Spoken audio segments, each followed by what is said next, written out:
खरं हे सगळ्यांचं प्रेम आहे. मी काय आज आमदार नाही आहे, नाही काही कोणत्या पदावर आहे, पण सगळे प्रेम करणारी मंडळी जी आहे ते गुळतुला आणि गोरक्षण या ठिकाणी होत असतं दरवर्षी, आणि आपण गोमातेला गुळचं इथे प्रसाद त्यांचा आपण घेत असतो आणि त्यांनाही त्या ठिकाणी अर्पण करत असतो.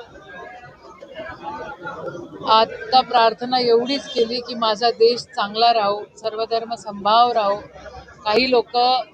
काही लोकांना देशातले लोक चालत नाही, पण पेट्रोलसाठी बाहेरचे लोक चालतात, काही समाजाचे जातीचे चालतात. हे असं व्हायला नको.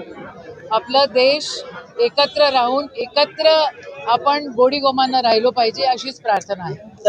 पेट्रोल डिझेलची दरवाढ झाली आणि मंत्र्यांनी सांगितलं की आम्ही आमचा तापा मेसेज जाईल. काय आहे, काल विषय असा आहे की जेव्हा ज्या गोष्टी करायला पाहिजे तेव्हा त्या गोष्टी केल्या नाहीत. त्यांच्यासाठी इलेक्शन महत्त्वाचं होतं आणि राक्षसी त्यांना यश मिळाल्यानंतर आता ते देशाचा विचार करतात. पण आदरणीय राहुल गांधी म्हणतात मी 100 इलेक्शन वाढलो तरी चालेल, पण मी माझा दृष्टिकोन मानवतेच्या हिशोबानंच ठेवेल. तर आपण दिसतोय की आज आपल्याला जे 18 दिवसाचं फक्त डिझेल पेट्रोल आपल्या देशात राहिलेलं आहे, या सगळ्या गोष्टीला कारणीभूत आत्ताचं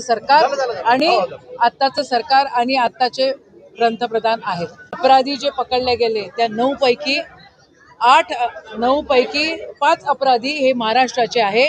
महाराष्ट्राची होम मिनिस्ट्री झोपलेली आहे. त्यांना कळलं नाही काय की एवढे मोठे गोंधळ होत आहेत आणि तरीही मुख्यमंत्री ॲरोगेंटली या सगळ्या गोष्टी माझ्याच ताब्यात राहायला पाहिजे याचा अट्टहास करतायत. त्यांनी एक तर मुख्यमंत्री व्हावं, नाही तर होम मिनिस्टर राहावं.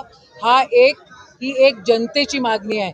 चिमुकल्यांवर अत्याचार होतोय, रोज दिन दहाडे त्या ठिकाणी मर्डरर्स होत आहेत आणि नीट परीक्षा 22-23 लाख लेकरांच्या आयुष्यासोबत तुम्ही खेळताय आणि जे जिहाद बोलतायत. आता ही पेपर फुटीमध्ये जिहाद नाही झालाय का?